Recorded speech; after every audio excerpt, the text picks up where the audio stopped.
Yes, that is not a typo on your screen right there. 38-3 the final. So it's just a week after earning the third largest road comeback in franchise history. The Bills left no doubt at home, winning by 35, as tied for their fourth highest point in franchise history. Von Miller speaking with Kimberly Martin after that blowout victory in Buffalo. About Josh Allen at length. What more can you say about just how good he is? Man, he's good, man. He showed it, man. I think 400 and some yards, man. It's incredible, man. He's our leader. He's so laid back. I said before, he's like the Will Ferrell of quarterbacks. You know, like Ricky Bobby. You know, he went fast today for sure. Satisfied with the effort that the team put out today? Satisfied with the effort? We just got smashed. Like, what are we talking about here, guys? All right, so Josh Allen is the fourth player in NFL history with at least 150 combined passing and rushing touchdowns within his first 5 seasons, joining only just Dan Marino, Cam Newton, and Patrick Mahomes. Allen and Mahomes will go head-to-head in Week 6 when the Bills and the Chiefs link up. More on Josh Allen in just a second. A quarterback that's raw, coming into his own, and finally turning it out. Oh, that would be the other quarterback in this game. That 98-yard touchdown that he showed, a thing of beauty. And Zubin, how about this? That was all the points they needed. That's true, yeah. That was all the points they needed. That's how dominant this team was today. And when Josh Allen can throw the ball down the field to multiple wide receivers like he can to Gabe Davis and Stephon Diggs, it's really remarkable how good they're playing right now, and they could have pulled Josh Allen at halftime. It was a beautifully dominant performance by the Bills. The connection between Stephon Diggs and Josh Allen, all while spoiling Kenny Pickett's first career start. Yeah. What do we take away from that game? Like last year, the Bills lost the game to the Jaguars. Like they went into everyone was doing the Bills hype thing, and then they lost to the Jaguars. And they got caught. This was the classic trap game.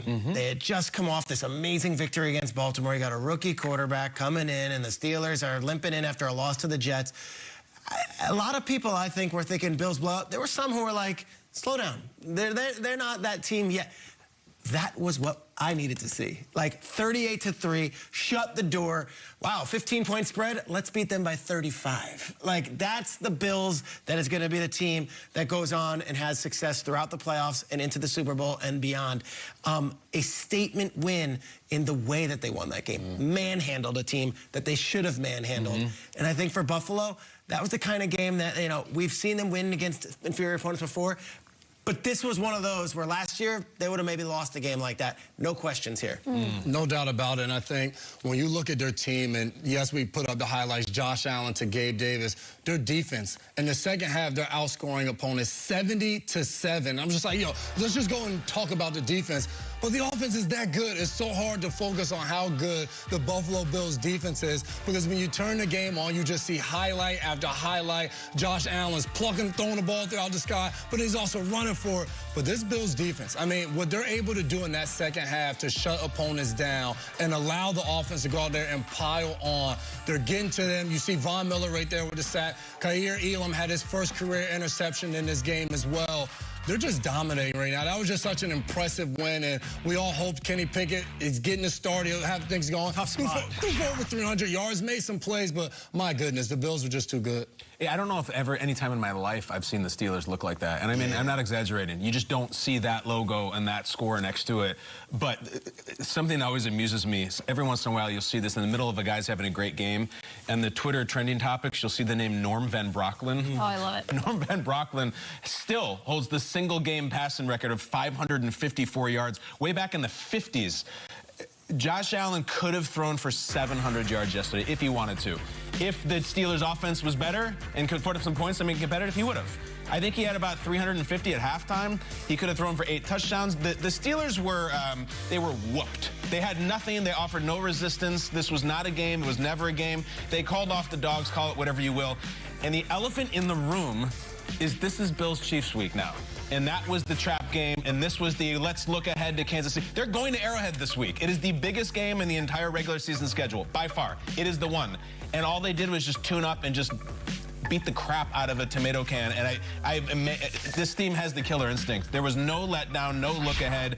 He could have thrown for 700 yards if they wanted him to, and he didn't. They're like, let's save it for next week. It was awesome. The Bills have everything you could possibly want, and the game went exactly how I think we all thought it would go, no?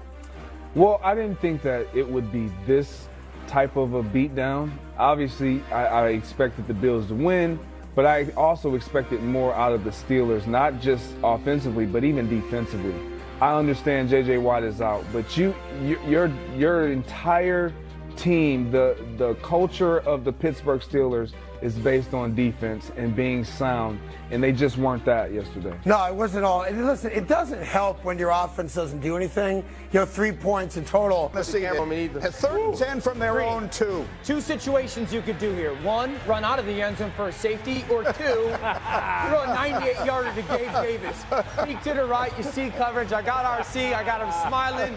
An incredible play by Josh Allen. 7-0. Allen is fired up, and he was just getting started. Gabe Davis, this is a freaky play against Minkah Fitzpatrick. So Minkah Fitzpatrick's one of the, if not the best players in the NFL when it comes to ball hawking ability and taking it away from a receiver.